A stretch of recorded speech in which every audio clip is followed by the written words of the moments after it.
Hola,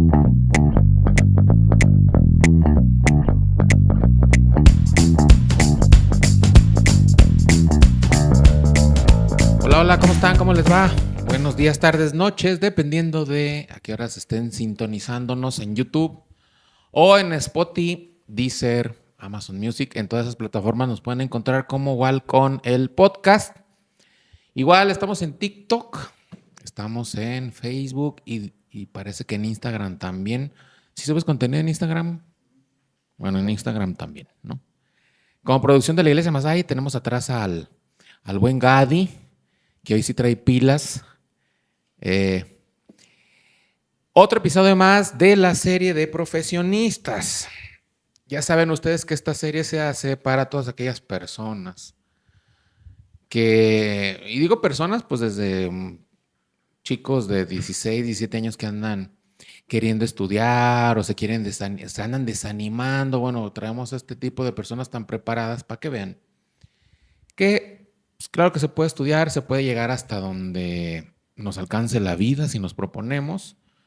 Y pues aprovechamos también para sacarle jugo a nuestros invitados profesionistas de que nos compartan experiencias, tips, investigaciones. Y hoy tenemos el gusto y el honor de tener como invitada a Dulce. Ella ahorita se va a presentar, ella nos va a decir cuál es su licenciatura, su maestría, su doctorado, porque tienes doctorado, uno nada más o dos, un doctorado. Y nos va a decir poquito por qué estudió, por qué se fue por este tipo de ramas. Y obviamente muchos se quedan por lo siguiente, sus conocimientos, sus investigaciones, los temas que vamos a tratar están bien interesantes y bien buenos. Así que por la próxima hora, espero que hora y media, nos vamos a divertir y vamos a aprender mucho. Así que Dulce, preséntate. Hola, muy buenas noches a todos. Es un honor, Jonathan. Muchas gracias por la invitación, por invitarnos a compartir con la gente lo que hacemos. Espero no aburrirlos con mis palabras y con lo que hago. Espero no utilizar palabras tan técnicas que pueda llegar a toda la población, que se comprenda, ¿no?, qué es lo que hacemos. Mi nombre es Dulce Velázquez, soy originaria de Michoacán, pero educada y criada con costumbres muy del estado de Guerrero, porque allá fue donde viví la mayor parte de mi niñez, de mi adolescencia. Viví alrededor de 14 años en aquel estado tan bonito, tan florido, con gente tan linda, tan libre en su manera de expresarse. Tienen un lenguaje muy peculiar en Guerrero y tienen una manera de ser muy franca. Bueno, entonces yo me crié allá. Y la vida me fue llevando de un lugar a otro hasta que, pues, cuando decidí pensar en mi formación para poder después tener un trabajo, fue una corta edad, ¿no? A los 14 años, buscar, pues, salir de mi casa, del pueblo donde vivíamos en Coyuca de Catalán, Guerrero, un pueblo donde sí hay mucho comercio, hay mucho dinero, la gente se dedica a la ganadería, se dedicaba al oro, pero no hay muchas posibilidades de estudiar, que fue lo que me llevó a migrar al estado de Michoacán a estudiar la preparatoria. Porque pues yo me visualizaba teniendo una profesión, ¿no? Y me visualizaba en esa profesión estando en un laboratorio, porque tuve la fortuna de convivir con profesionales en el trabajo de mi mamá.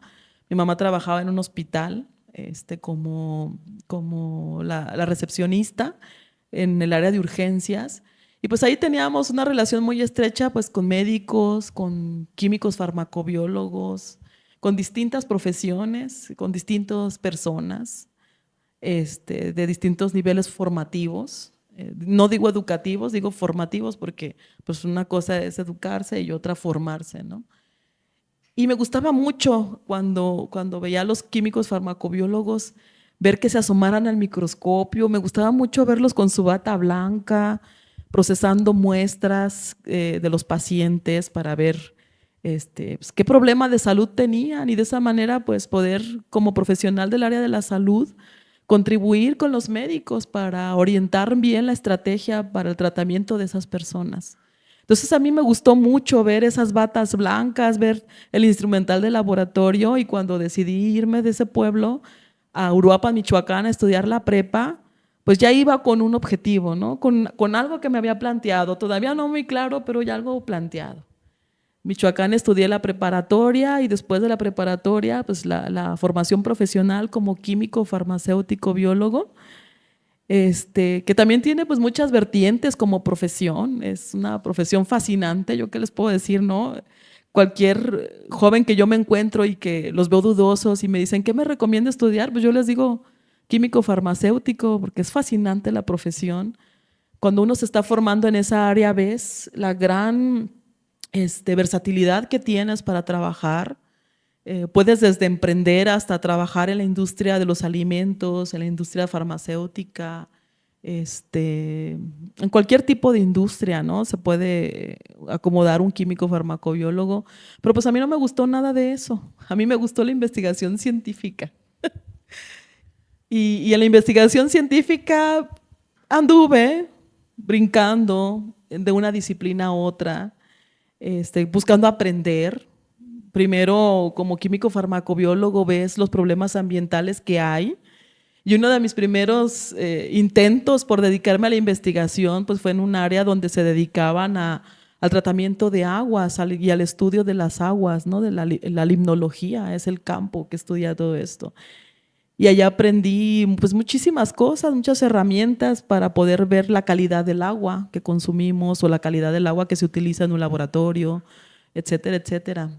Pero pues ahí no era el camino, ¿no? Después de esto tuve la oportunidad y el honor de conocer a un investigador egresado de la Universidad Michoacana, de la Escuela de Químico Farmacobiólogo, que regresó a la universidad a un año sabático porque él se fue a hacer su doctorado al Instituto Politécnico Nacional, al CINVESTAP, e hizo su doctorado como farmacólogo.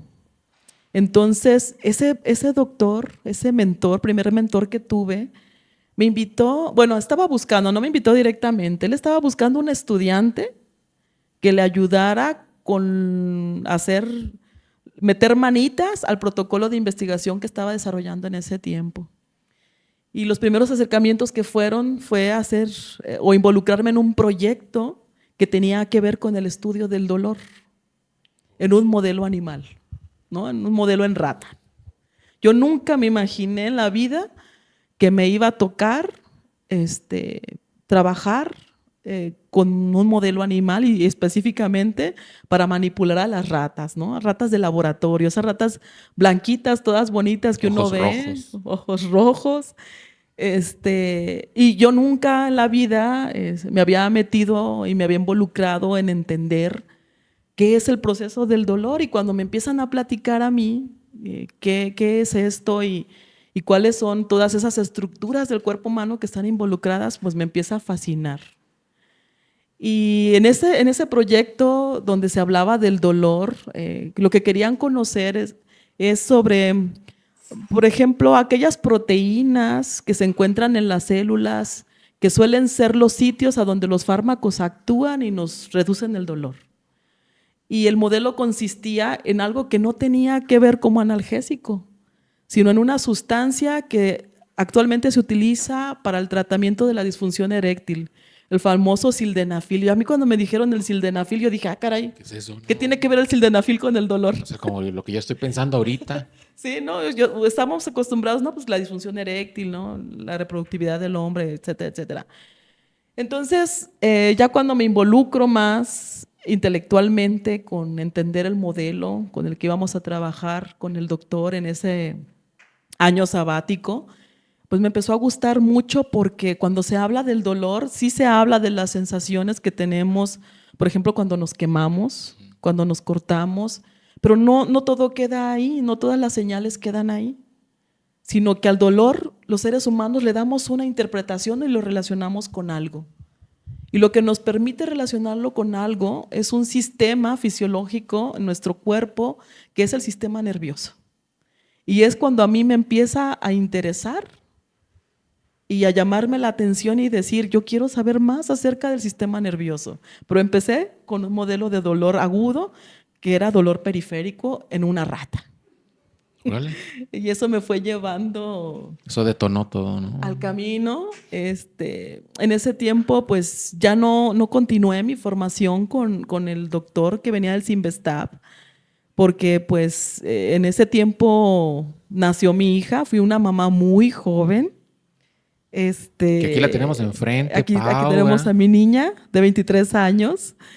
Lo que no me permitió, porque pues uno adquiere ya responsabilidades de casa, de mamá y esposa, y etcétera, etcétera.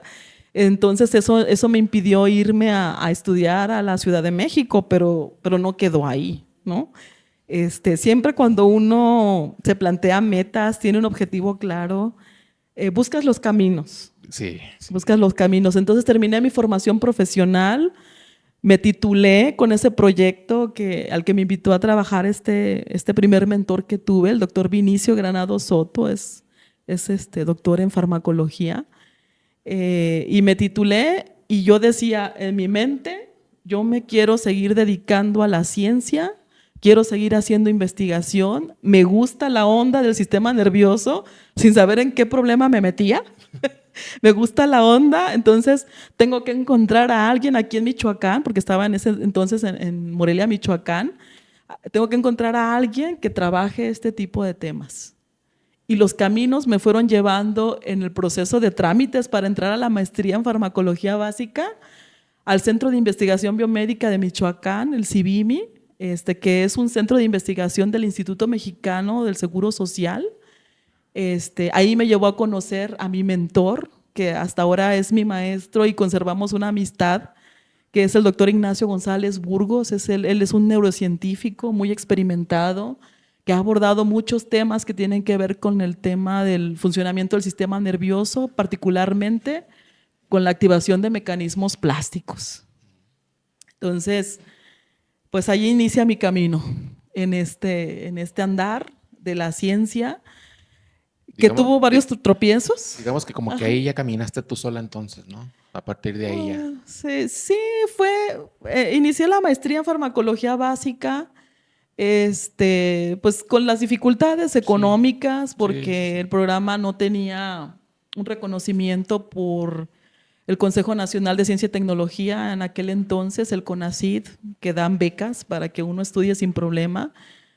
Pues ahí trabajaba y estudiaba en la maestría, ya siendo mamá, pues me tenía que repartir como en 20 personas. Pero teniendo una meta clara, pues todos los caminos se van abriendo y hay cosas que no puedes explicar, que casi siempre dices la vida y Dios, o no sé, siempre te pone ángeles y te pone guías en el camino. Y una de esas guías pues fue mi maestro, el doctor Ignacio González Burgos, que fue donde yo inicié trabajando con modelos, también en modelos animales, en ratas, donde se exploraba los efectos de síntesis exacerbada de un neurotransmisor, ¿no? Y cómo provocaba daño a estructuras del sistema nervioso y cómo eso repercutía en un modelo animal en procesos cognitivos como la formación de la memoria. Ahí nos fue llevando. Y al concluir la maestría, pues yo así como que, ¿qué quiero hacer? Pues hay que continuar con el doctorado. Para entrar al doctorado, pues tenía que plantearme de lleno una línea de investigación. Y con todo este trabajo que ya venía yo haciendo con el doctor Ignacio González Burgos, pues platicando ahí en el laboratorio, se planteó que pues íbamos a iniciar una línea que es la actividad de los esteroides en el sistema nervioso. Y ustedes se han de preguntar qué son los esteroides. Yo creo que los que en el gimnasio, yo creo que Ajá. algunos sí saben, ¿no? Pero a ver, como usted, que es la chida en esto, ¿qué es un esteroide? Un esteroide, muy bien. Todas las células en nuestro cuerpo, aunque sean parte de tejidos distintos y de órganos distintos, tienen una manera de comunicarse entre ellas. Y la manera en la que se comunican es a través de mensajes químicos. Y para esto pues requieren un mensajero químico. Dentro de esos mensajeros químicos son sustancias, son moléculas, está el grupo de las hormonas. Los esteroides son hormonas, son moléculas que son producto o que derivan del colesterol que se sintetiza dentro de las células de nuestro cuerpo. Entonces, hay células especializadas en producir las hormonas para nuestro cuerpo. Estas hormonas son producidas por distintas glándulas. Particularmente si hablamos de las hormonas sexuales, las glándulas que las producen, por ejemplo, son las gónadas sexuales. En el varón son los testículos, en las mujeres son los ovarios. Okay. ¿Sí? Entonces, la línea se fue por el camino de las hormonas sexuales femeninas. Y particularmente explorando el tema de las hormonas sexuales femeninas, no sé si ustedes han escuchado hablar en algún momento de los estrógenos y de la progesterona. Los estrógenos son, por ejemplo, los que ayudan en el proceso de ovulación en la mujer y forman parte como mensajeros químicos junto con la progesterona durante el ciclo sexual mensual de la mujer, ¿no? Para cuando una mujer menstrua, que una mujer sangra, pues ahí los estrógenos están involucrados, pero pues no nada más el papel de los estrógenos es regular el ciclo sexual de la mujer, sino que como son hormonas, las hormonas pues son producidas por sus glándulas, pero llegan a distintos tejidos y órganos y células de nuestro cuerpo a través de la circulación sanguínea. Entonces la cosa no para ahí. Los estrógenos y la progesterona llegan a través de la circulación sanguínea también al sistema nervioso. Y ahí hacen un relajo en el sistema nervioso.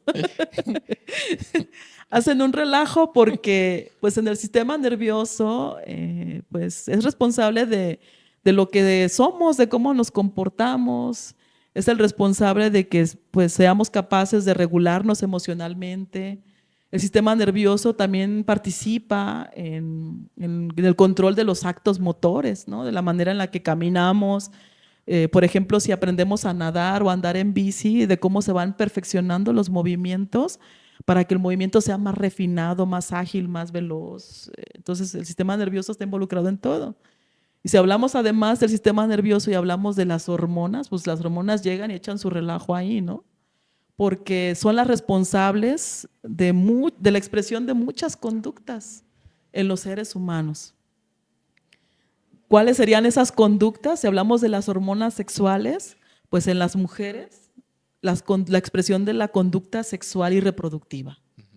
Esa es una de las conductas que regulan los estrógenos y la progesterona, pero no nada más eso, ¿sí? Sino que también están involucrados en regular los procesos de formación de memoria, del aprendizaje, de poder hacer cálculos matemáticos, también están involucrados ahí. Entonces, cuando se toma la decisión de activar esta línea de investigación que tiene que ver con la actividad de las hormonas sexuales femeninas en el cerebro, pues ahí se diseña un modelo, o bueno, más bien ya el modelo ya estaba diseñado, pero quisimos ver el efecto de la deficiencia de las hormonas cuando las hembras entran a una etapa al declive hormonal, que si lo hablamos en las mujeres, estamos hablando de la menopausia. Y no sé si haya mujeres por ahí escuchándome y si haya mujeres que ya están en esta etapa de la menopausia o empiezan en la perimenopausia, pues podrán darse cuenta que pues, hay varios efectos de la falta de los estrógenos en el cuerpo de la mujer. Uno de esos efectos en las mujeres, y que es mucho de lo que se habla, dice, no, es que de la noche a la mañana pierden la capacidad de regularse emocionalmente, ¿no? Y es porque los estrógenos actúan sobre esas estructuras del sistema nervioso que son importantes para la regulación emocional. Entonces, incluso cuando es una mujer en etapa reproductiva, que está su ciclo sexual, cuando la mujer está en la etapa de la ovulación, es una mujer más proclive a buscar interactuar con otras personas, incluso es más proclive a buscar la interacción con un hombre, porque porque la finalidad que tenemos como mamíferos y que es parte de lo que regulan las hormonas, pues es la preservación de la especie, la reproducción, ¿no? Entonces, a eso se refiere con la conducta sexual y reproductiva, a esa búsqueda, a ese acto motor para, si es una mujer, pues la búsqueda del acto sexual. Entonces, cuando llega la menopausia, pues eso ya pasa como que a segundo término, ¿no? Porque pues ya no está la cantidad de estrógenos que activan esas estructuras en el sistema nervioso para que esto ocurra. Otros de los efectos de la menopausia son los famosos calosfríos, ¿no? Que de repente la mujer tiene mucho calor y de repente mucho frío. Y es que los estrógenos no nada más tienen sus efectos en el sistema nervioso, sino también en el sistema circulatorio. ¿Y no hay edad específica para decir de a partir de esta edad ya bajan los estrógenos? Se manejan rangos, todo depende, pues ahora sí, del contexto de la mujer. Hay mujeres que inician una menopausia muy precoz. Cuando se habla de la menopausia precoz, pues es cuando es alrededor de los 45 años. Esa es una menopausia precoz. Hay mujeres que inician su menopausia en una etapa ya más tardía, que es arriba de los 50 años, que sería yo creo que lo más óptimo, ¿no? Ok. Pero para entender cómo es que se genera todo esto en la menopausia, pues es que una vez que inicia esta disfunción de los ovarios, de los folículos ováricos para producir estrógenos, pues esto genera toda una serie de ajustes fisiológicos que tiene que ver de cómo pues se están comunicando todas nuestras células de nuestro cuerpo, ¿no? Y esos ajustes fisiológicos tienen que ver con esas señales celulares en las que participan los estrógenos. Particularmente si hablamos del sistema nervioso central y si hablamos de los procesos de memoria, de los procesos de aprendizaje, pues estas estimulan a las neuronas. Los estrógenos estimulan a las neuronas para que éstas se mantengan excitadas por más tiempo y que eso facilite la formación de las huellas de memoria y que cada que uno vaya y recurra a un recuerdo, pues se activen esas neuronitas que fueron moduladas por la actividad estrogénica. Y por eso lo sienten mucho, ¿no? Es un sentimiento muy intenso, ¿no? Sí. Y de hecho hay reportes de que en las mujeres cuando entran a esta etapa de la menopausia, uno de los efectos que empiezan a notar son los problemas para memorizar y para mantener activa la memoria de corto plazo, que es la que nos faculta a los seres humanos para realizar una tarea, para mantener la información activa y realizar una tarea relacionada con esa información que necesitamos. Por ejemplo, si me enseñan no sé, a manejar una máquina para tejer, hay una serie de acciones que yo tengo que hacer para poder echar a andar la máquina y empezar a tejer, ¿no? Si voy a tejer una cobija, hay ciertos movimientos y ciertas cosas que tengo que hacer para tejer la cobija. Entonces, eso genera en el cerebro que se activen grupos específicos de neuronas. Entonces, ya cuando me dejen solita en el trabajo para aprender la máquina, para empezar a tejer, tengo que recordar cada secuencia, cada acto motor para empezar a utilizarla y hacer la actividad. Entonces, eso requiere de la actividad de neuronas específicas, que son las neuronas que tenemos en la parte más frontal de nuestra corteza, de la corteza prefrontal. Y los estrógenos están involucrados ahí. Entonces, las mujeres cuando entran a estas etapas, pues empiezan a mostrar estas dificultades o a hacer referencia a que tienen dificultades para aprender y dificultades para memorizar. Y todo depende del contexto también. ¿Y en el hombre no pasa eso? No, en el hombre es distinto. Bueno, en el hombre lo que comanda y lo que modula esto en su sistema nervioso son sus hormonas sexuales, que son la testosterona, los andrógenos, ¿no? Particularmente la testosterona. Nada más que en el hombre el proceso de envejecimiento gonadal es un poco más tardío en el tiempo. Tal es el caso que el hombre conserva capacidad reproductiva como hasta alrededor de los 60 años, ¿no?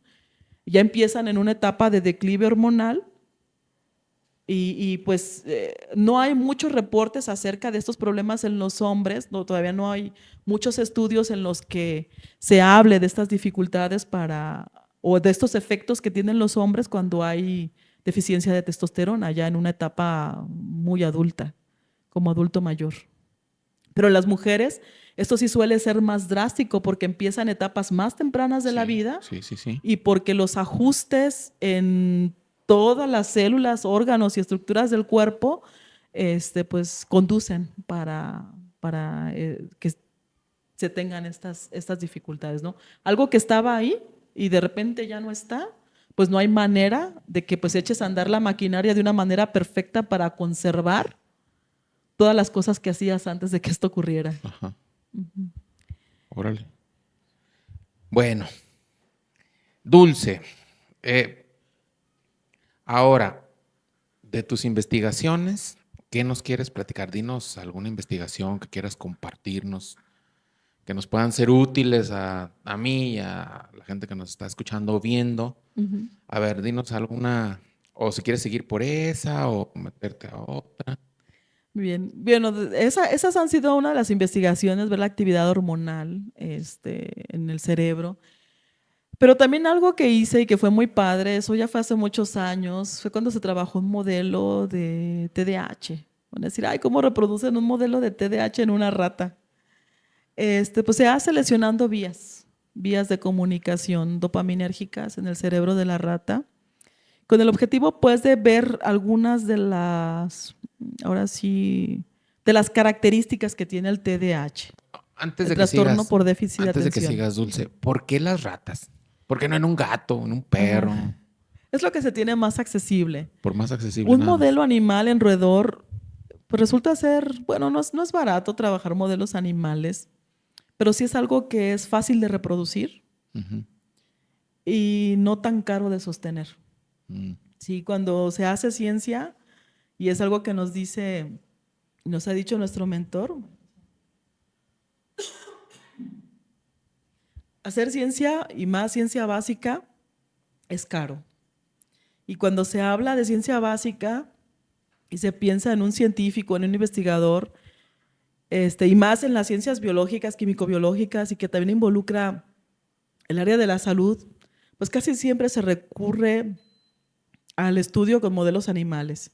Y las ratas son una buena elección, los ratones también, los jerbos, y es que se utilizan porque son pequeñas especies.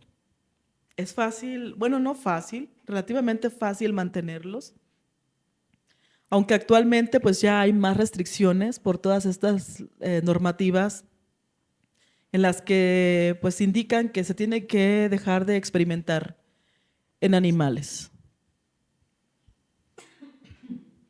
Entonces, Pero ellos qué proponen experimentar ahora en qué o qué. puedes hacer la escalada, no tienes que ser cerrado a trabajar modelos animales. Se pueden hacer los estudios, si quieres evaluar la actividad de moléculas en las células, se hacen los estudios a nivel molecular o a nivel celular. Ok. Pero nunca un modelo a nivel celular te va a poder reproducir o te va a poder permitir trasladar la información cuando se requiere integrar en un individuo más complejo como un sistema biológico. Un ser vivo. A un ser vivo. Ok, bueno. Por eso el modelo animal casi siempre es muy recurrido. Y en el campo de las neurociencias, pues ha sido un recurso, ahora sí, biológico, con el que se puede hacer esta traslación del conocimiento para hablar de qué es lo que estaba sucediendo en los seres humanos cuando se habla de estudiar las estructuras del sistema nervioso. Ok, bueno. Después de ese paréntesis, ahora sí. Mientras le das un traguito al agua, ¿verdad?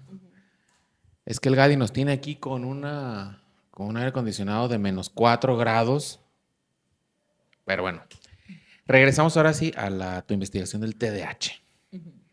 El trastorno por déficit de atención e hiperactividad, ¿no? Que ahorita pues se habla mucho de este problema del neurodesarrollo. Oye, Dulce, ¿y se habla mucho porque aumentó el caso o porque lo ponen de moda?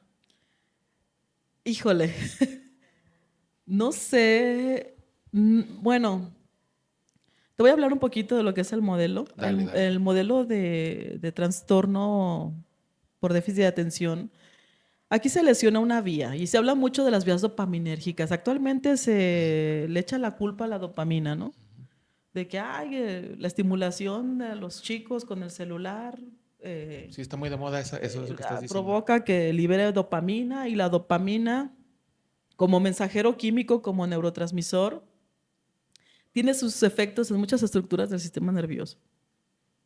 Por ejemplo, regula los actos motores. La dopamina también tiene sus acciones en la corteza prefrontal. La corteza prefrontal en los seres humanos y, bueno, en los mamíferos que tienen corteza prefrontal participa en la expresión de muchas conductas, de muchas funciones, como por ejemplo en los procesos de aprendizaje, en la capacidad que tenemos los individuos de poner atención y sostener la atención cuando algo se nos es atractivo. También la capacidad de inhibir impulsos, la capacidad de planear. La corteza cerebral es lo que, la prefrontal particularmente, es lo que nos da a los seres humanos la capacidad de planear, de tomar decisiones. Entonces, cuando falla la actividad de la dopamina sobre esas estructuras, pues es cuando es evidente pues, la desregulación, ¿no? En un chico con TDAH, en una chica con este trastorno, pues tiene ese problema de regular sus conductas.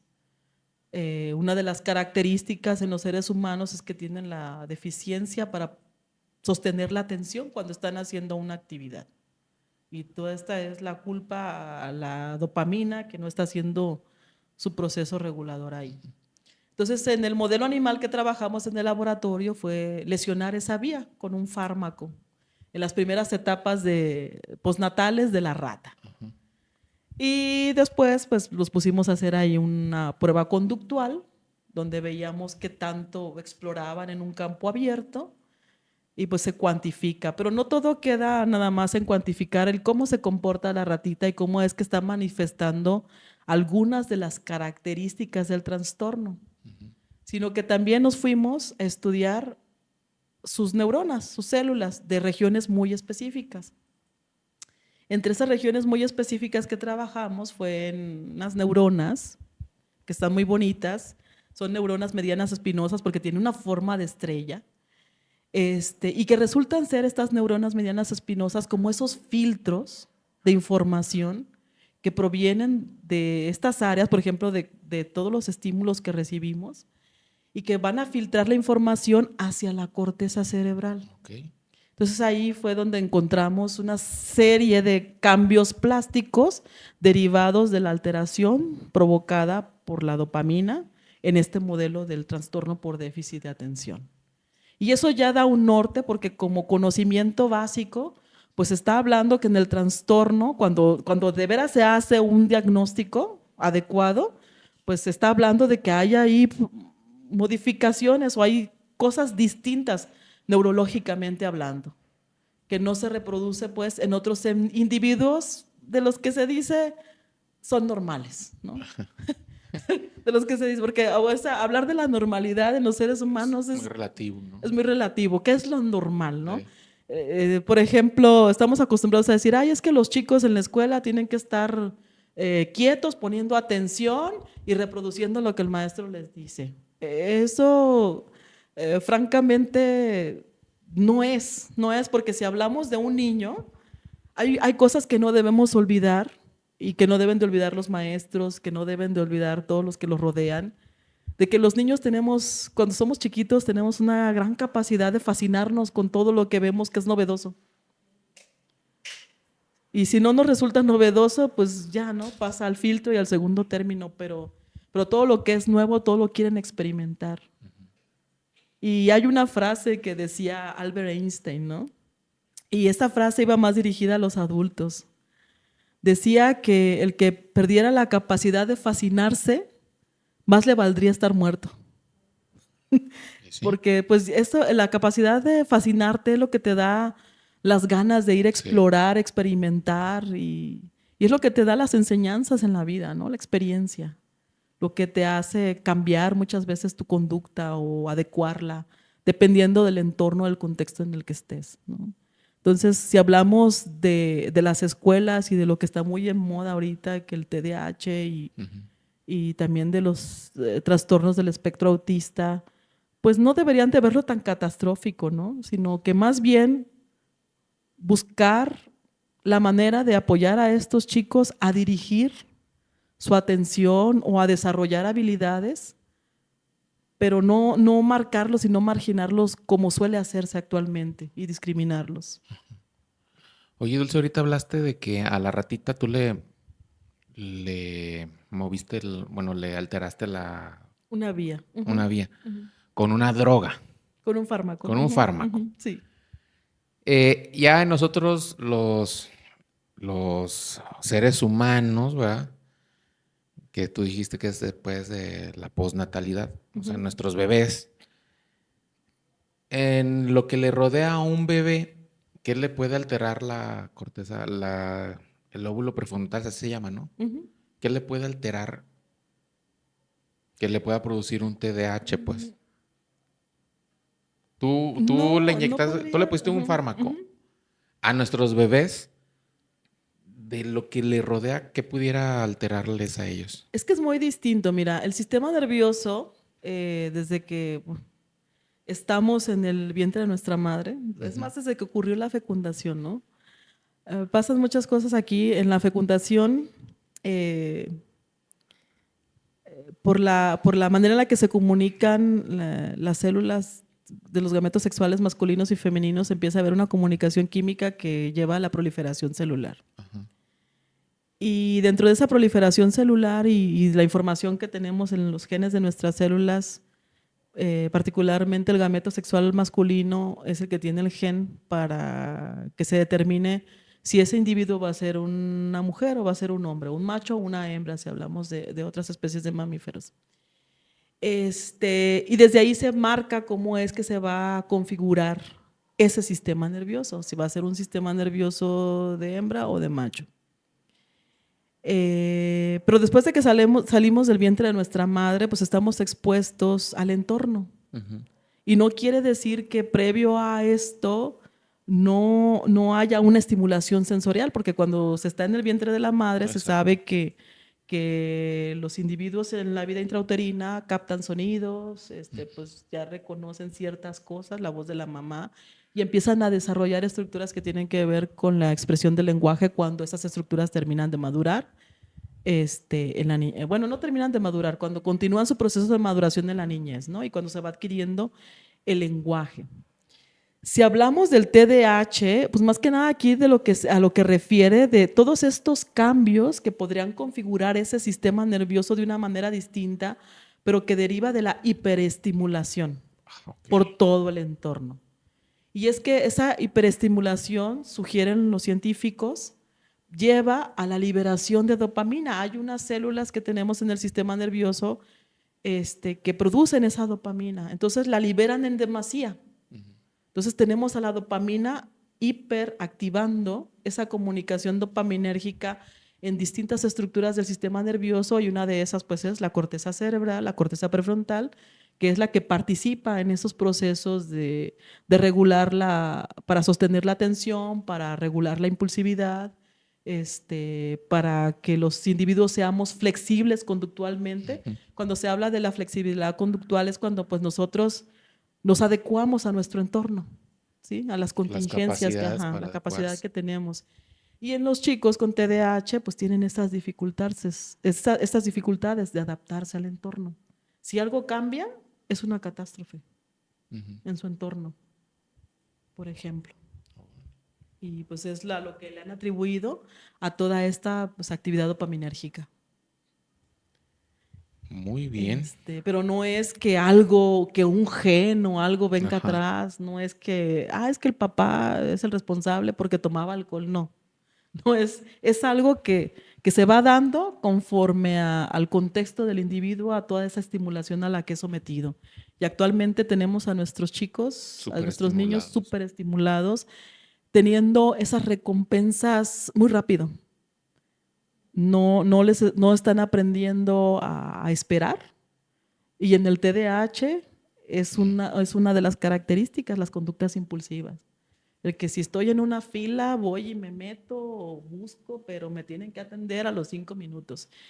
Y si hablamos de los adultos, pues también los adultos vamos por el camino. No quiere decir que a lo mejor estemos desarrollando un TDAH ya en la etapa Porque adulta, uno ¿no? piensa como adulto, pues ya está maduro la corteza prefrontal, ¿no? No, pero si tú ves las dinámicas que vivimos actualmente, por ejemplo, tenemos el montón de estas apps del Sí, banco.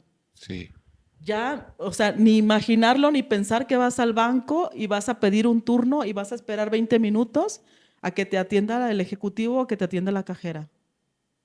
Si por algo necesitaras hacerlo, porque no lo puedes atender por la app, pues vas y estás ahí, pero estás intolerante. El tiempo, atiéndeme. Ujú. Ya llegan hasta de malas porque no los atienden. Porque todo se nos da fácil. Exacto. Y ahí pues tiene que ver por la actividad de las sustancias químicas en nuestro cerebro. En esa recompensa rápida, en ese hacer fácil las cosas, pues ocurre toda esta influencia de esas sustancias químicas sobre los grupos neuronales que fueron diseñados desde que estamos en el vientre de nuestra madre hasta que somos adultos para que aprendamos a esperar, a tolerar, a regular nuestra conducta, a poner atención, a aprender cosas y a memorizar las cosas. No, y esos morros de repente los tenemos ya en los salones de clase eh, y a nosotros nos exigen como, o sea, Bien desregulados. bien desregulados, nos Ujú. exigen a nosotros, profes, a su ritmo, a su proceso, o sea, que nosotros nos adaptemos a ellos. Ujú. Y si lo ves en los adultos, pues somos maestros, estamos frente a grupo, nos damos cuenta de todas Sí. estas situaciones en nuestros jóvenes actualmente, ¿no? Que hay algunos que sí son muy diestros con los celulares y con la tecnología y hay otros que no. Ujú. Pero ese adiestramiento, pues lo adquirieron con el tiempo, lo adquirieron provocándose toda una serie de modificaciones en sus neuronas para reestructurar y volverte hábil digitalmente.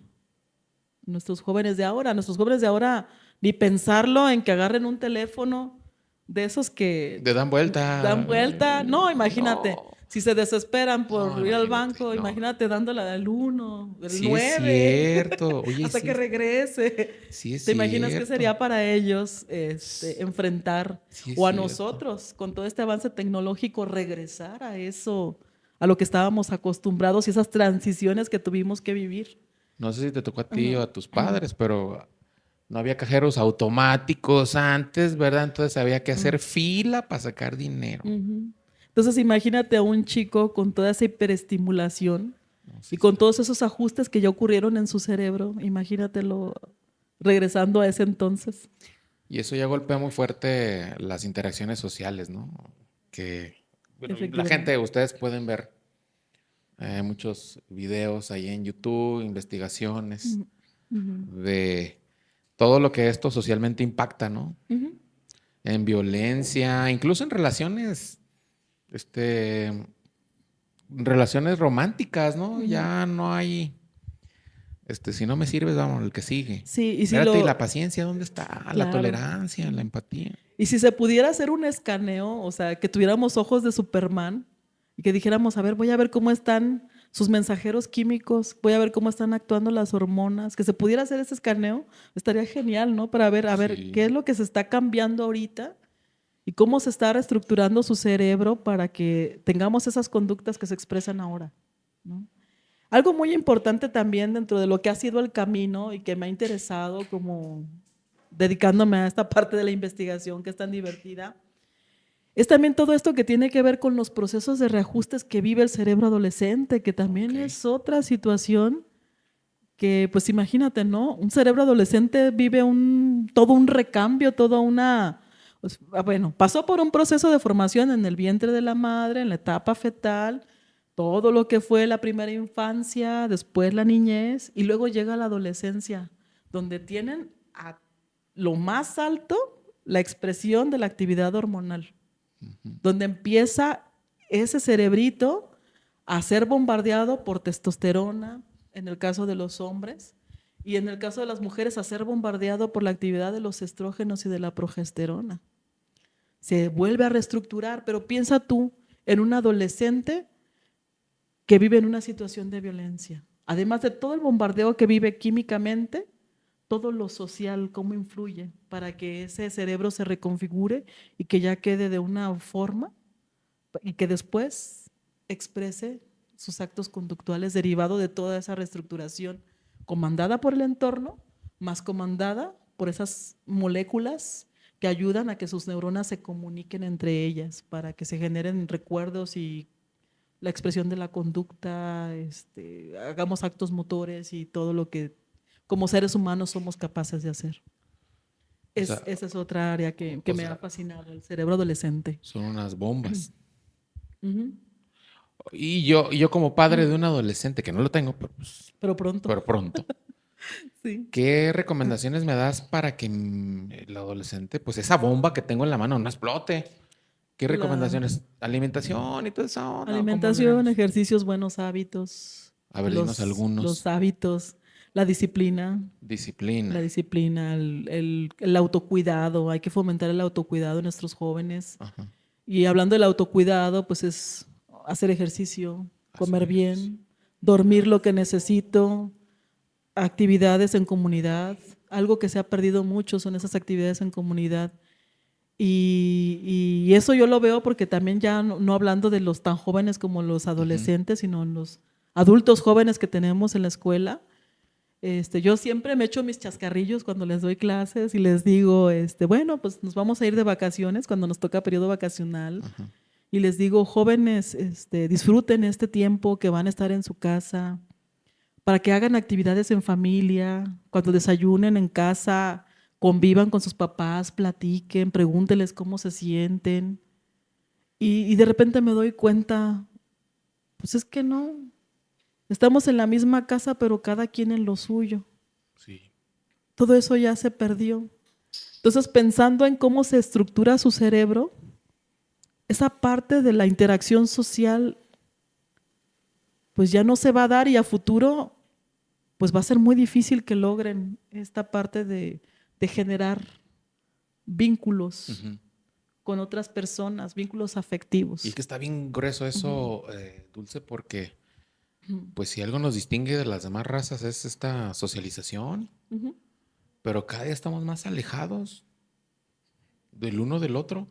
ujú, Me decía a mí un profe, ujú, ya no me acuerdo qué profe fue, pero ese comentario lo tengo muy... Dice él que en, digamos, no sé, en los 2000, antes de los 2000, que los gabachos nos envidiaban mucho a nosotros una cosa, a nosotros los mexicanos o latinos, que nosotros en aquellos tiempos antes de los 2000 todavía nos sentábamos a desayunar, comer o cenar toda la familia.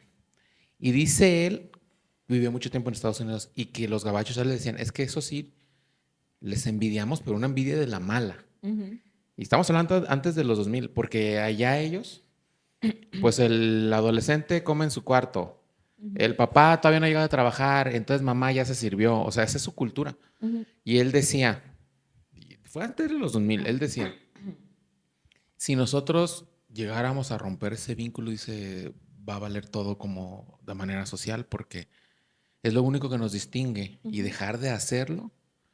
Y creo que ya llegó ese día, ¿no? Ya Llegó llegó. ese día y también otra cosa que llegó y que es un problema serio de salud pública es el problema de adicciones en nuestros jóvenes, en nuestros Que para adolescentes. eso íbamos Ajá. ya, para esa investigación. Dale, dale, En dale, nuestros adolescentes. No, dale. permite, es que sí, tiene que ver porque mira, hablando de las hormonas Ajá. y de toda esta reestructuración que se da en el sistema nervioso de un cerebro adolescente, si tú lo bombardeas de un entorno social hostil Sí. y además súmale a ese entorno social hostil la accesibilidad al consumo de sustancias de abuso, entonces imagínate, ¿no? Y es la epidemia, yo le llamo así, es una epidemia real que se está viviendo. Es un problema serio de salud pública. Y no nada más es las adicciones a las sustancias, sino que también tenemos la adicción al celular, Que es una adicción, sí. ajá, la adicción al celular, la adicción a la comida. Pues, y hablando de un cerebro adolescente, le bombardeas de todo esto, piensa socialmente qué sociedad vamos a hacer en un futuro Es- con todas estas problemáticas y dificultades que están viviendo nuestros jóvenes, No, nuestros es que, niños, nuestros adolescentes y los que ya no estamos tan jóvenes. no, es que si la audiencia que nos está viendo, póngase a pensar en eso, ponle pausa, ponte a pensar. Estamos viviendo en una sociedad que es ahora es una, en conjunto somos una bomba atómica. Y que yo, en lo personal, no creo que nos mejoremos. Creo que estamos perdiendo la batalla contra todo lo que nos rodea, ¿no? Hay países en los que ya se está viviendo esta crisis de la dificultad que tienen los jóvenes o de la renuencia que tienen a generar estos vínculos afectivos. Ya no les interesa. Ya no quieren, por ejemplo, en Japón los jóvenes ya no quieren casarse, no quieren relacionarse. En Corea. En México estamos teniendo ya el problema real de que ya no quieren vincularse afectivamente. Hablan mucho de porque yo escucho por ahí el lenguaje de los jóvenes, dicen, ay no, con este no porque es un red flag o es un fuckboy, ¿no? Sí, sí, sí. Sí, o sea, esas Esos palabras. términos que traen los Y ya jóvenes de hoy. dices tú, no, y qué miedo, qué miedo, puede ser un psicópata, dicen las Sí. mujeres. Y dicen los hombres, qué miedo, o sea, es una tóxica, es una loca. Ujú. Pero es porque pues estamos como sociedad distorsionando, estamos dejando de tener actividades en comunidad que son muy buenas para la salud de nuestro sistema nervioso, el tener actividades en comunidad, porque es lo que nos hace sentir que estamos en un entorno seguro. Si vives aislado, difícilmente te vas a poder sentir en un entorno seguro. Cuando teníamos el podcast de cine, porque teníamos un podcast de cine en pandemia, Ujú. Juan Carlos, espero que nos esté viendo Juan Carlos, él es un profesor de cine. Ujú. Él dijo algo bien interesante cuando hablamos de un episodio de La Sociedad. Él decía, mira, antes los barrios nos hablábamos todos los vecinos y los morrillos andaban ahí en la calle Ujú. jugando y todo el rollo. De repente la ingeniería social, esto de ponernos en clústeres, Ujú. con nuestros trabajos lejos, donde necesitamos 2 horas para llegar, ahorita Ujú. que llovió 3 horas para llegar, pues es que llegamos. Dice, hoy un fraccionamiento, Ujú. ya no hay interacción. No. De vecino con vecino ya no hay interacción. Ujú. Y eso es, yo creo, estoy seguro que es una ingeniería social, parte también de aislarnos a nosotros, ¿no? Ujú. Como comunidad, como para delimitarnos como comunidad ante las élites. Y no, y toda la consecuencia que tiene, ¿no? Además, hablando de temas de políticos, económicos, etcétera, si hablamos de un individuo aislado, por ejemplo, ponte a pensar ya en un cerebro no tan joven, en un cerebro de un adulto mayor. Está comprobado que cuando se vive en situaciones de aislamiento social, eso promueve más el deterioro, o sea, más rápido el deterioro de ese sistema nervioso. Entonces, quizás vamos a vivir más, vamos a vivir aislados, pero más deteriorados, cognitivamente hablando, hablando de la salud de nuestro sistema nervioso. Bueno, en el adulto mayor como tal, el suicidio no, pero sí hablando de la salud mental del adulto mayor, los problemas de depresión son muy frecuentes por ese aislamiento social, porque como población suelen vivir cierto grado de invalidación. Y te lo digo porque pues mi mamá es un adulto mayor, hace unos días, bueno, no hace unos meses, ya hace un año, no tan pronto, fue a su cita con la geriatra y le aplican un test y le dicen, señora, usted tiene demencia. Así de fácil. Entonces, como usted tiene demencia, la próxima cita quiero que venga con alguien, porque usted solita no la voy a atender. Entonces, pues ya me dice, no, es que fíjate que me dijo la doctora y me dio cita para tal día y no puedo ir sola. Ok, pues ya vamos, ¿no? Cuando me dice, tengo demencia, yo así como que, a ver, espérame. Para detectar una demencia, pues tienen que hacer toda una serie de análisis clínicos, de imagen y etcétera, etcétera, para decir que tienes una demencia y qué tipo de demencia es, ¿no? Y entonces ya voy con ella al médico y la enfermera gerontóloga, ¿cómo ha estado su mamá? Y yo, mami, ¿cómo has estado? Digo, creo que lo más adecuado Pregúntale es a que ella. pues seas tú, ¿no? Porque pues, yo no puedo decir qué tanto te duele la mano, qué Sí. tan mal te sientes. Y mi mamá se molestó porque dijo, óigame, o sea, ¿por qué no me pregunta a mí? O sea, ¿quién más adecuado para decirle cómo me siento que yo? No, pero es que usted tiene demencia, usted no, con su hija me voy a entender. Entonces dices tú, ¿cómo estás invalidando a una persona que todavía puede comunicarse y puede decir lo que siente? Ajá. Tiene demencia, ¿y en qué Ajá, o grado, sea, no? no, y pues que sí, sí le hicieron una serie de estudios y por ahí pues vieron que derivado de eventos vasculares que tuvo, pues Ujú. ya tenía lesión a algunas estructuras y que pues era derivado de algunos problemas cognitivos que tiene, pero no lo invalidas así porque el invalidarlo, el decirle que ya no tiene nada que opinar, pues es llevarlo cognitivamente a un deterioro, o sea, es como decir tú ya nada, o sea, ya te quedas ahí, en el cajón del olvido. Oye, Cuidado como tesoro, o sea, no te caigas, no te muevas, no hagas nada por ti mismo, o sea, está comprobado que un individuo que no hace cosas por sí mismo, pues se no atrofia, sobrevive, se se atrofia, atrofia. claro. Y Oye, es mucho de lo que sucede con los adultos mayores, los oye, aíslan, oye, Dulce, entonces los quiere invalidan. decir que si estas generaciones de adolescentes y jóvenes, digamos entre 12 años y 25, Ujú. si no hacen nada, si siguen iguales con sus mismos hábitos o con los hábitos que ya la sociedad les impone, veremos más depresión, no va a haber Problemas más menos, serios más serios, en su más sistema nervioso. violencia. Ujú. Está muy detonado. ¿Qué pudiera hacer?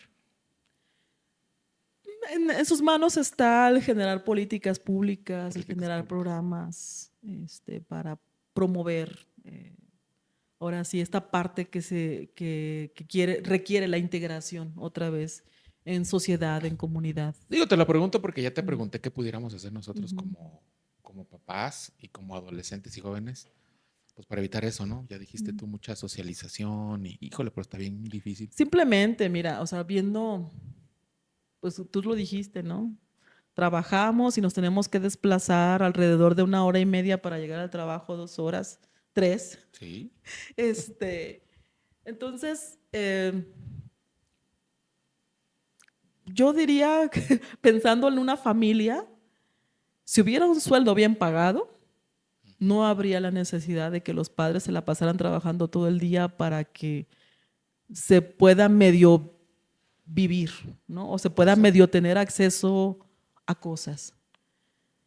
Si hubiera un buen salario, se podría volver a tener esas actividades de reintegración de la sociedad, del, del valor y de lo que representa la familia para la sociedad, ¿no? De que esos chicos no estén tan solos todo el tiempo y que estén bajo esa tutela y bajo ese cuidado que nadie mejor que nuestros padres, ¿no? En este caso nosotros como padres, Ujú. pues siempre pensamos en el bienestar de nuestros hijos.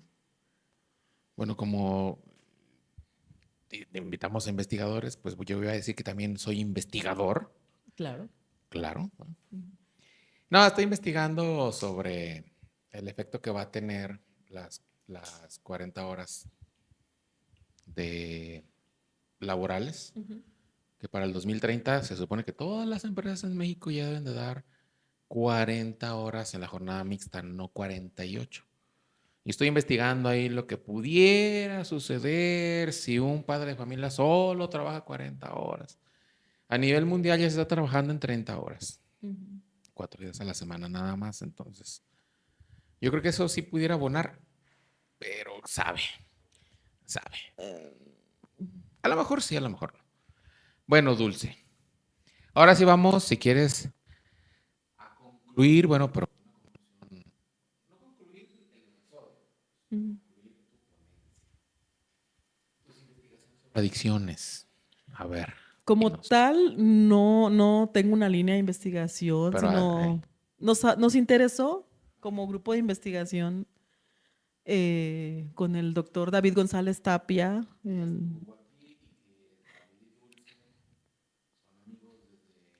Uh, bueno, yo tenía 25 años y el doctor David 16 años. Él estaba estudiando en la preparatoria, yo ya estaba en la maestría cuando lo conocí, mucho más joven, sí. puedo ser su hermana mayor. Sí, sí. Desde ahí nos conocimos porque su papá es mi mentor. Bueno, para mí sigue siendo mi maestro, porque no solo fue mi maestro en el proceso de formación de la maestría, el doctorado y las publicaciones y todo esto. Ha sido un maestro en la vida. Yo aprendí mucho de él.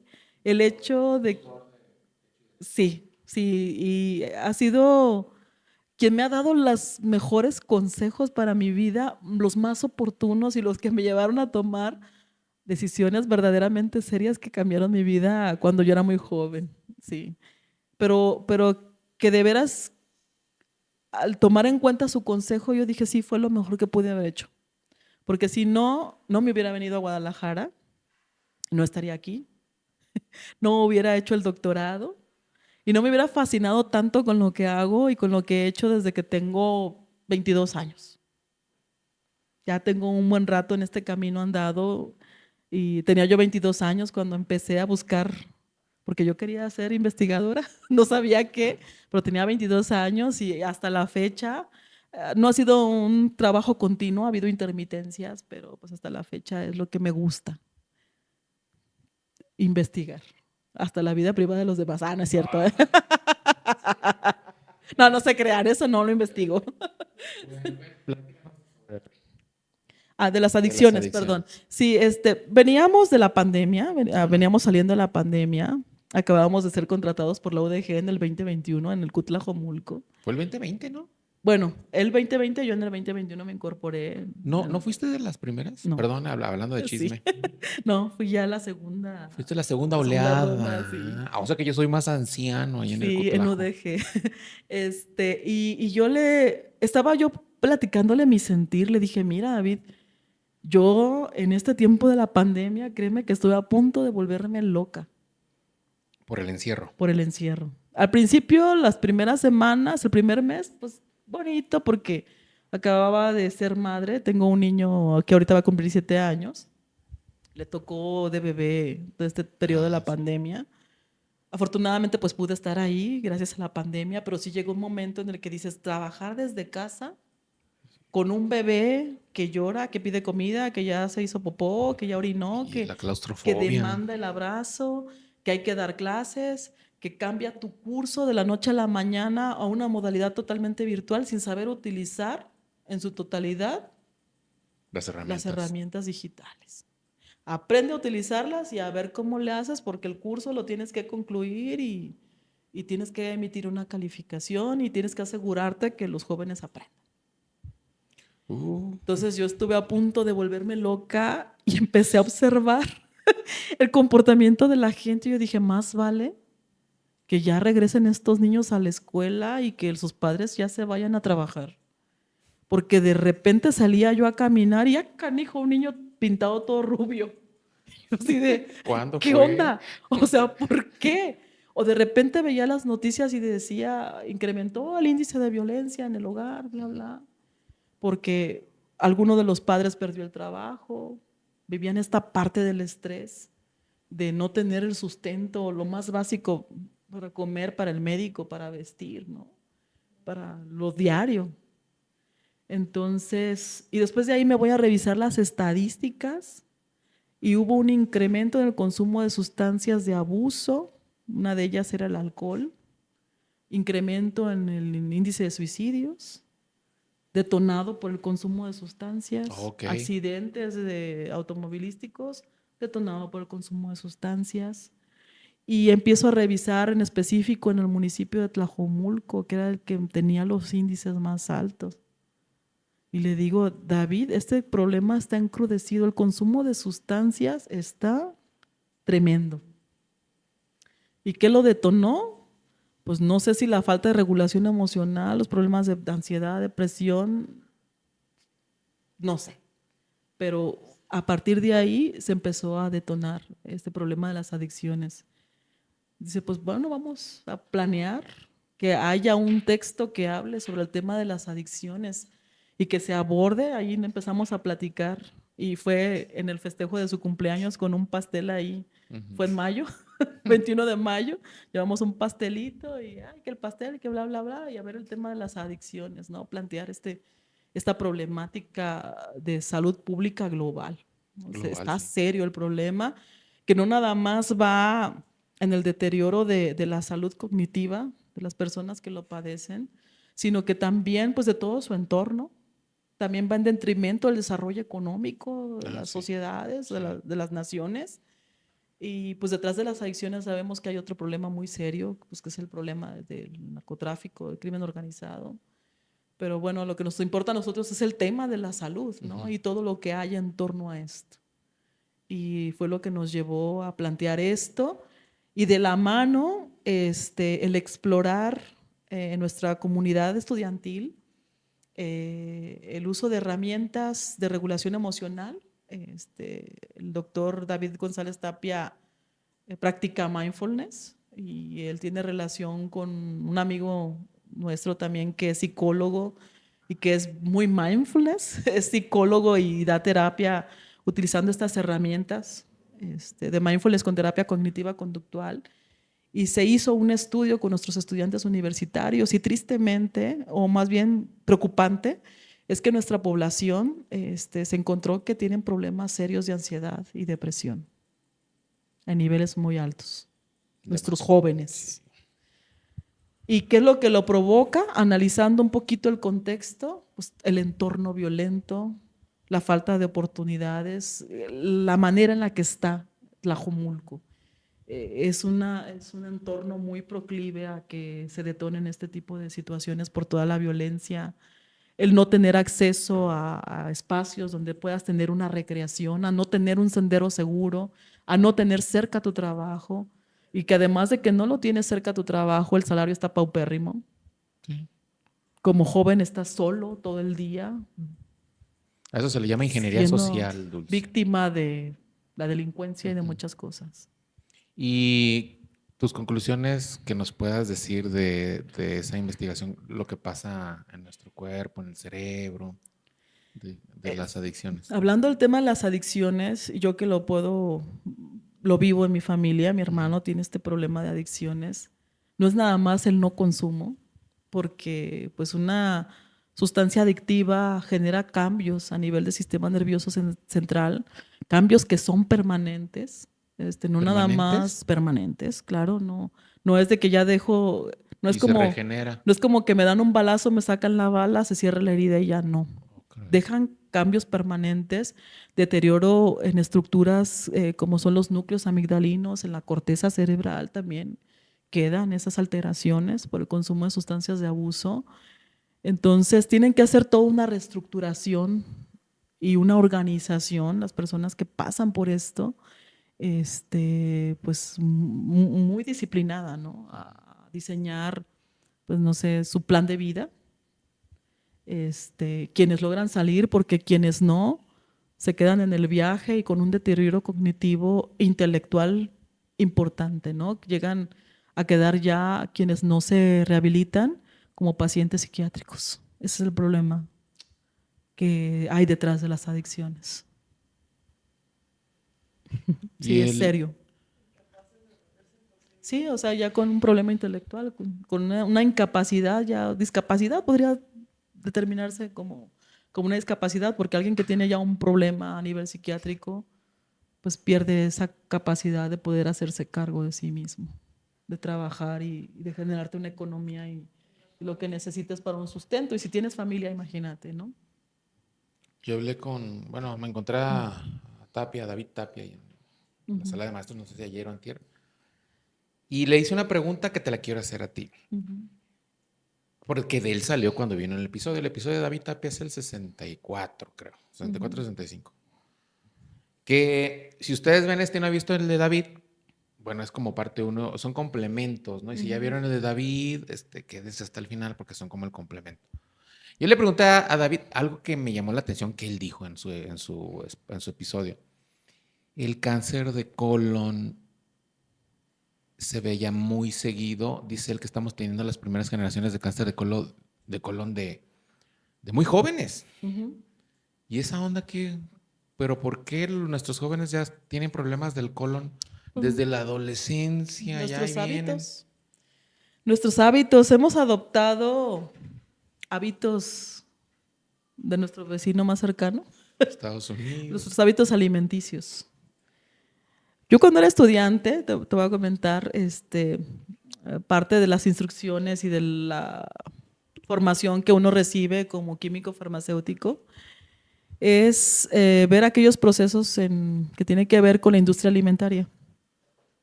Entonces, una maestra decía, un alimento, entre más procesos tiene, sí cumple su función, te quita el hambre, pero no te nutre, te arriesgas a que las sustancias que utilizan para resaltar el sabor, para darle color, tengan efectos sobre tus células.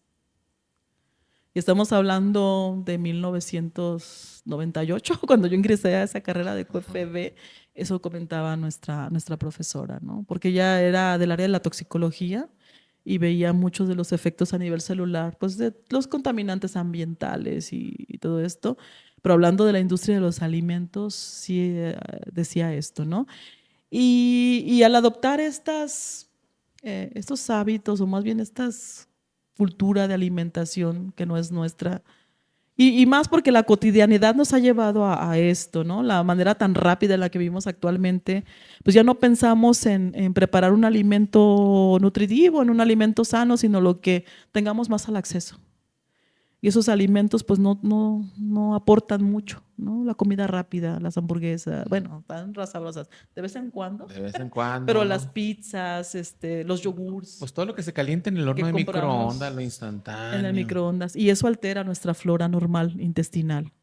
Las bacterias que tenemos en el intestino tienen una función que es participar en los procesos de digestión de los alimentos, ¿no? Además de pues, las enzimas y otras cosas que hay del proceso de digestión de los alimentos para que sean nutrientes que puedan llegar más fácil a todas nuestras células. Entonces, al alterar a esas bacterias, pues estás pues alterando todo el proceso digestivo.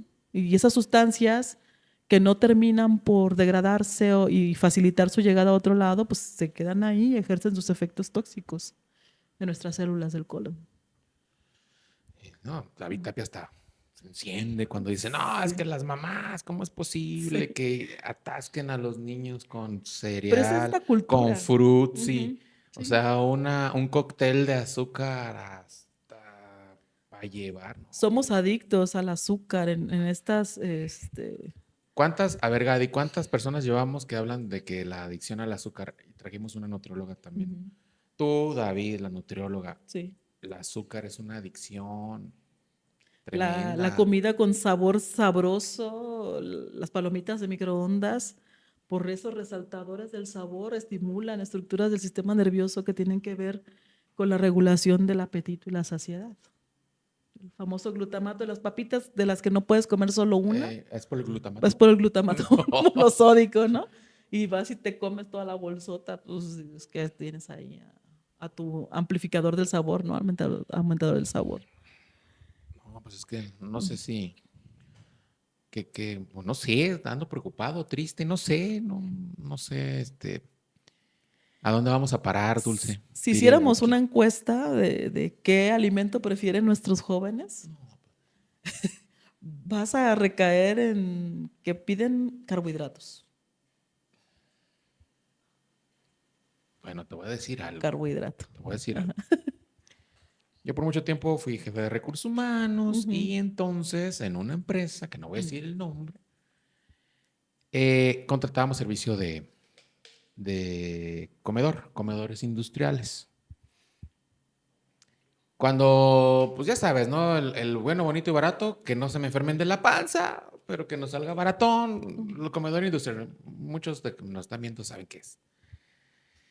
Y cuando entrevisto a un posible proveedor, me trae una lista bien rara. Me llegó una ujú, lista así. Los demás me habían traído menú y todo, y él me trajo una lista muy rara, o sea, la vi ujú. yo, y no venía el menú, venían carbohidratos. Sí. Dice, esta, ¿cómo me dijo aquella vez? Mi propuesta uno es tantos carbohidratos, mi propuesta dos. Le digo, oye, pero yo necesito ver qué les vas a dar a la raza, ¿no? Ujú, Nada, dice, y me explicó.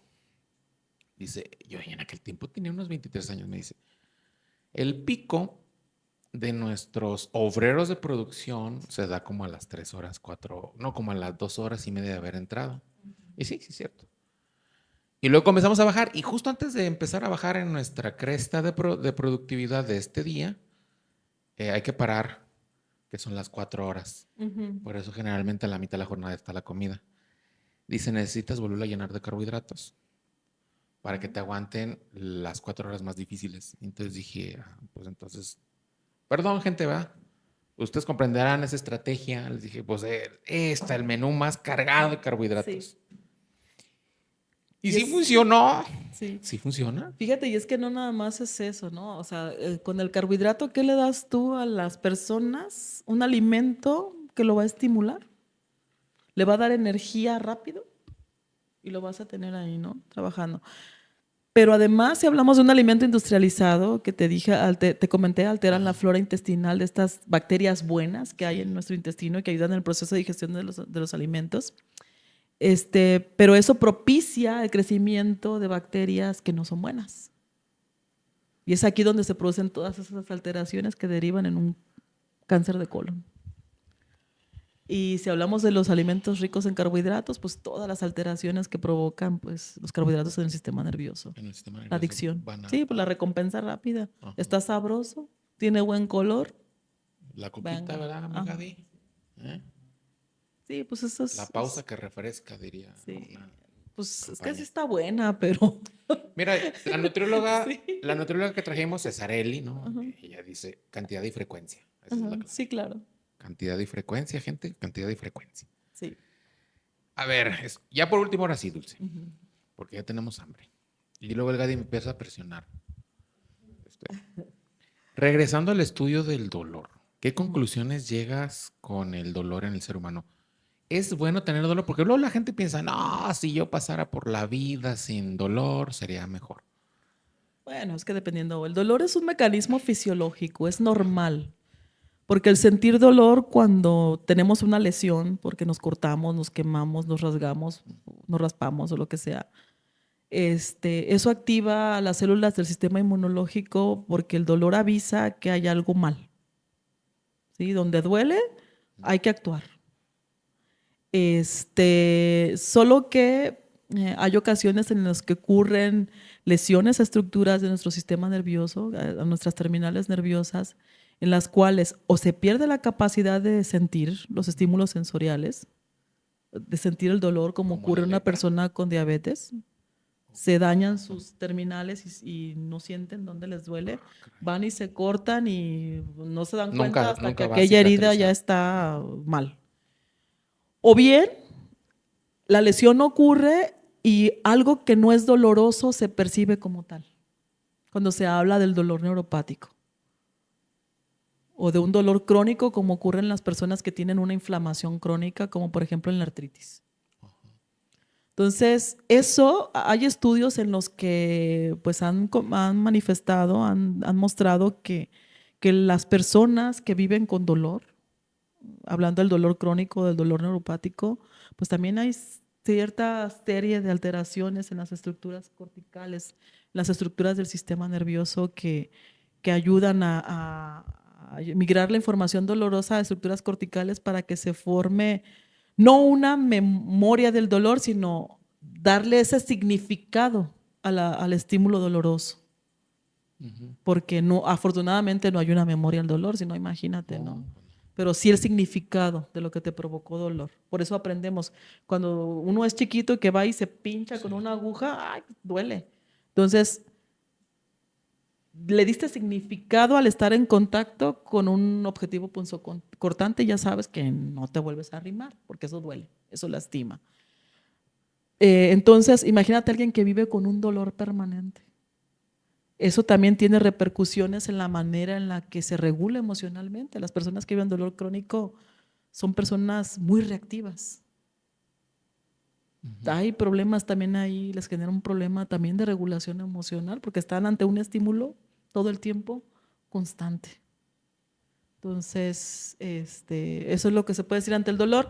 En aquel entonces lo que se trabajó en el modelo fue un modelo de dolor agudo, es algo que sucede, te pasa y ya no. Lo que se quería explorar era la actividad de una serie de proteínas que estuvieran involucradas o que fueran los sitios donde hubiera fármacos analgésicos que llegaran y actuaran ahí. Estaban diseñando fármacos nuevos o por ahí formas farmacéuticas, estaban haciéndoles modificaciones para que fueran analgésicos más potentes en aquel entonces. Estamos hablando del 2001, cuando se estaba trabajando ese proyecto. Entonces, Ujú. según entendí, Ujú. el dolor es bueno. El dolor es bueno porque te avisa que algo anda mal. Entonces, ¿por qué la raza no quiere Es que hay de dolores a sentir dolor? dolores. Está el dolor emocional. Ya sé cómo lo quitas. Ya sé cómo lo quitas, ¿no? Sí, El dolor nadando. espiritual. Sí, sí, eso ya tiene que ver más acá con la manera en la que trabajas tus emociones y con las que afrontas la vida. Yo bueno, Ujú, ayer o antier que platicamos ahí en la sala de maestros, ujú, te hice una pregunta. Te la voy a volver a hacer hoy. ujú. Tú que eres química farmacobióloga y estás muy metido en esta onda de la naturaleza, ¿sí estás convencida o sí crees plenamente que el cuerpo humano que es tan perfecto, porque contigo, o sea, ya viniste a decirnos más cosas de cómo el cuerpo es una máquina perfecta? ¿Sí crees que fuimos casualidad de los cosmos, de que explotó el Big Bang y años y miles de evolución? ¿O crees tú que sí hay alguien que nos creó, o sea, un artista? Porque el cuerpo humano es, Perfecto. Mm. pero perfecto así, pero increíble. O sea, mientras más le busca uno, ahorita que Sí. tú viniste, o sea, lo que yo tenía comprendido del cuerpo humano, pues ahora es más, me sorprendo más, pues. Ujú. ¿Sí crees que somos casualidad de algo o alguien nos tuvo que haber creado? Hay muchas teorías Ujú. acerca del origen de la vida y una de esas teorías es la de Oparín, que decía que había un caldo donde hubo varias condiciones que propiciaron la interacción de átomos de carbono para ir dando complejidad a la formación de entidades más Ujú. complejas, ¿no? Más compuestas. Y hablaba de los primeros moléculas, ¿no? De estas pues hablan de los hidrocarburos, pero pues tuvieron que pasar miles y millones de años, yo supongo, para hablar pues del primer ser vivo, del primer individuo complejo, ¿no? Porque pues aquí hay que hablar de que pues existen primero las bacterias, pero pues, las bacterias, si vemos a las bacterias celularmente, pues sus células son más sencillas que las células que forman el cuerpo humano o que forman a un mamífero, un insecto o una planta, ¿no? Son más complejas en cuanto a funcionamiento y a organización. Entonces tuvieron que pasar millones de años para que se constituyera un individuo más complejo y sobre todo para que fuera evolucionando hasta tener un ser humano. Desconozco muchas de esas teorías. Eh, yo lo que es que es algo a lo que yo creo que no se puede dar explicación. Simplemente si hablamos de la perfección del cuerpo humano, pues yo creo que sí hay una creación eh, De alguien. de alguien, ¿no? Porque hablar de tanta perfección como, o sea, Demasiadas ¿qué fue casualidades, todo ¿no? esto que tuvo que pasar para tener una entidad tan compleja? Simplemente en ciencia, pues se busca darle explicación a las cosas, pero pues hay cosas que ocurren y no las puedes explicar. Entonces, ¿a quién le echas la culpa si no las puedes explicar, ¿no? ¿Quién fue? ¿Quién fue? ¿Quién fue? Entonces, sí debe de haber por ahí alguna energía, una fuerza, alguna entidad, si quieren, podemos llamarle alguna deidad que creó esta máquina tan perfecta, ¿no? Como somos los seres humanos. Los creó perfectos, pero nosotros nos volvimos imperfectos en el camino. Muy, Eso es lo que somos, ¿no? muy del escritor, ¿cómo se llama? ¿Cómo se llama este Sí. escritor? Schopenhauer, ¿no? Muy Te imperfectos en aventaste el una camino. idea de Schopenhauer medio. Pero bueno, bueno. Eh, Dulce, ¿algo más que quieras comentarnos de alguna investigación, de algún tema que quieras decirnos? Pues más que nada como individuo, yo he sido una persona que a lo largo de la vida pues me he planteado objetivos. Este, y he vivido muchos tropiezos para cumplir con esos objetivos. Yo lo que le quiero mandar es a los jóvenes es el siguiente mensaje. Hay muchos que tiran la toalla cuando algo se les empieza a complicar, ¿no? Yo los invito a que no abandonen lo que ustedes quieren hacer, lo que quieren ser. Siempre complicaciones las vamos a tener todos y todo el tiempo va a haber cosas que te digan, no, por ahí no es. Pero si tú estás convencido como individuo, como ser humano, y eso de lo que estás convencido te hace sentir bien, hazlo. Hazlo, no busques que lo que hagas le agrade a los demás. Con que te agrade a ti mismo, sin dañar a otros, es suficiente. Muy bien, qué Sí. bárbara. Te vamos a invitar aquí a... Es que neta los jóvenes sí necesitan ese tipo de palabras, ¿no? Sí. De repente, mira, y a veces tomo mi papel de profe muy en serio, ¿no? Y tiene uno que ser a veces duro y todo, pero uno sí se pone en el contexto de ellos de que lo que tú dijiste hace rato, lo que ellos, la sociedad que los bombardea, el contexto no era el de nosotros. Ujú, Creo que ellos sí tienen un reto más fuerte que nosotros. ujú, Y creo que nosotros, las generaciones anteriores, no los tomamos como tan en serio. ujú, Porque le decimos, pero en mis tiempos yo sí la armaba y tú no, sí, pero en mis tiempos era un contexto más fácil que lo de ellos. ujú. Porque, a ver, si yo hubiera sido adolescente con los celulares o con la... Yo no sé qué hubiera hecho yo. Yo ahorita sí los puedo criticar y decir, no, pues no sean tan adictos, pero no sé si a mis 14 años No se me hubiera tuvieras. aparecido el celular y yo hubiera sido un sobreviviente, decirles, miren muchachos, yo a los 12 años yo no usaba celular, por eso no lo tienen que usar, pues no sé. Pero a nosotros nos empezaron a atrapar con los videojuegos, con el Atari, el Fíjate, Nintendo, pues sí, uno bien vicioso en las maquinitas, imagínate sí, con las un celular en la maquinitas. mano. Ey. Imagínate, Yo lo que espero es que busquen ser auténticos. pues sí, Hay que ser auténticos, hay que divertirnos en la vida. Hay que vivir como queramos vivir, ¿no? Algo lo que yo le decía a mi hija cuando estaba más chiquita, hija, cuando vayas a tomar decisiones, toma aquellas que, de lo que tú quieras para tu vida. Entonces, cuando tú le dejas a un joven la responsabilidad de tomar las decisiones de lo que quiera para su vida, va a tomar buenas decisiones, porque no creo que nadie quiera una vida fea. claro, claro. Digo, son masoquistas, pero no tanto, ¿no? Sí. ¿Cuántos años tienes de experiencia de maestra? De maestra empecé a los 25 años dando clases, no, a los 26.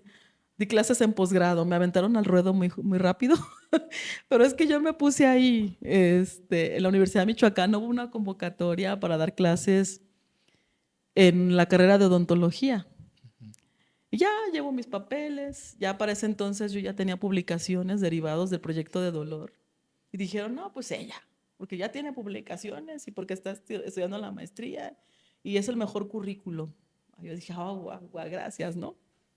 Entonces, cuando ya llego a que me den las materias que iba a dar, me dicen, pues, ¿qué crees? Vas a dar clases en la especialidad en endodoncia, porque ahí les vas a hablar del control del dolor y de los antibióticos. Yo dije, pues sin problema. Pues la maestría era en farmacología y pues eso lo Pues veíamos de sí entra, cajón. sí entra. Y pues órale, hay que compartir, ¿no? Y a ver cómo puedo yo ver también la necesidad que tiene un odontólogo especialista en endodoncia. Y también les vas a dar clases a los ortodoncistas, ahí les vas a hablar de la bioquímica y de la fisiología bucal, pero de los huesos planos de la cara, de la boca. Y yo así de, madre mía, ni idea. Entonces dije, Dulce, pues ya tienes la responsabilidad, no puedes decir no sé. Me metí a estudiar para poder sacar un curso de manera decorosa y pues hasta la fecha, quienes fueron mis estudiantes en esa generación, pues son mis amigos. Al principio se me quedaron viendo así como que, ¿cómo esta niña nos va a dar clases? Porque ellos ya eran más adultos, ¿no? Y ya después entendieron que pues sí había cosas que tenía que compartir con ellos. Mi primera experiencia como maestra en especialidad, ¿no? Fíjate que Dulce y Humberto dijeron lo mismo para las nuevas generaciones.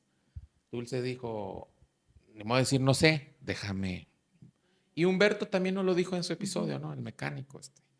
Cuando se le apareció la oportunidad, pues, la tomó, vámonos. A él era quedarse aquí en Guadalajara en su comodidad o empezar a viajar por todo el Pacífico.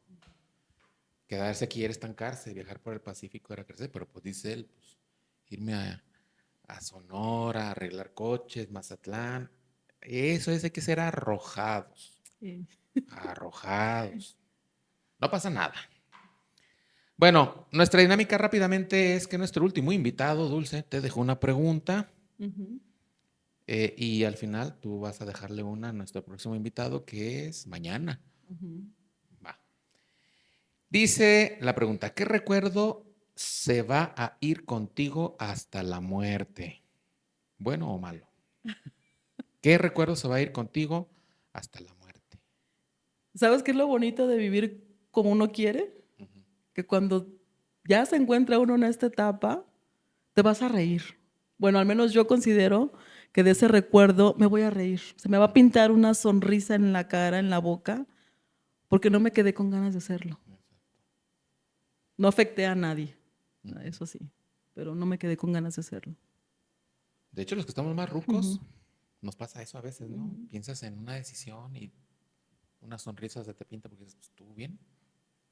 Sí, Sí, sí, estuvo chido ese sí, es recuerdo. que es ese no quedarme con ganas de hacerlo fue defenderlo, o sea, estar convencida de que yo quería dedicarme a la investigación y que parte de dedicarme a la investigación pues era también la docencia, el compartir.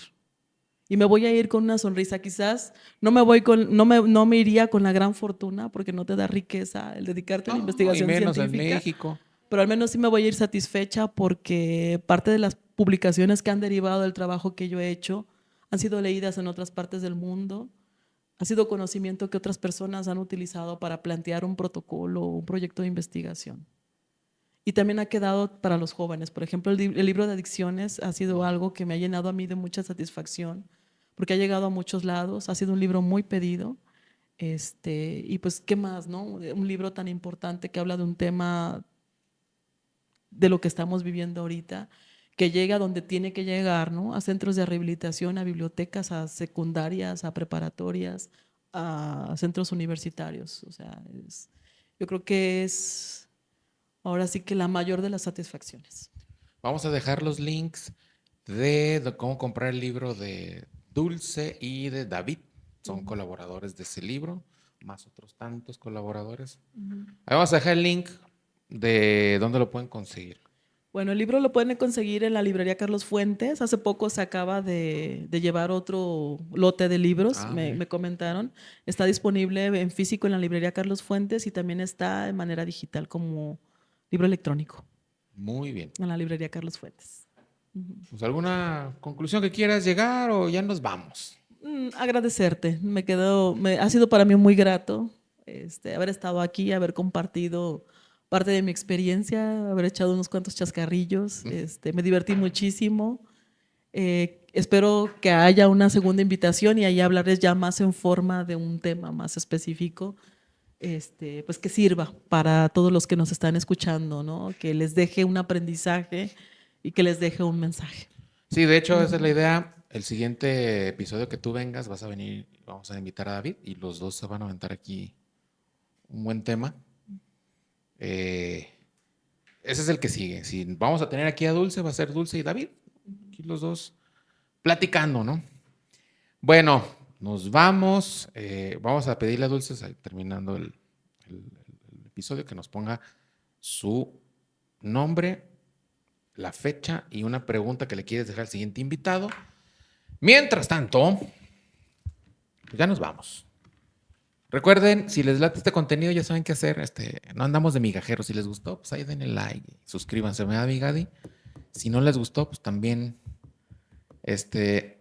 recuerden, todas las plataformas, todas, como igual con el podcast. Nos estamos viendo la siguiente sesión. Y bueno, pues adiós, Dios les bendiga, Dios les guarde. Saludos a todos. Bye, bye.